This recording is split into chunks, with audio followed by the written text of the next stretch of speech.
მაჩვენებელი ზოგადად საზოგადოების განვითარების გაფორმებისთვის განათლების სისტემაზე აბსოლუტური უპირატესობა კვალიფიკაციის სადღაც სტაბილურობა და სადღაც ძლიერი.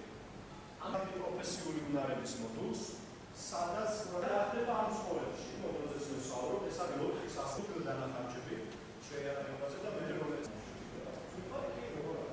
აბა მასშტაბის უნარჩვენების საჯარო ამოსვლების ტექნიკა ადამიანების გარშემო იქნებიან და არა იმის გარშემო. დღეს ჩვენ გვქონდა შეხვედრა საკრებულოში არასამთავრობო სექტორის, პოლიტიკური სექტორის წარმომადგენლებთან და გავაცანით მათ დემოკრატიის სკოლების პროგრამა, რომელიც არის შექმნილი იმისთვის, რომ დემოკრატიული პოლიტიკით დაინტერესებულ ადამიანებს საშუალება მისცეს გაიღრმავონ ცოდნა და პროფესიული უნარები დემოკრატიული პოლიტიკის წარმოების და კეთების საქმეში.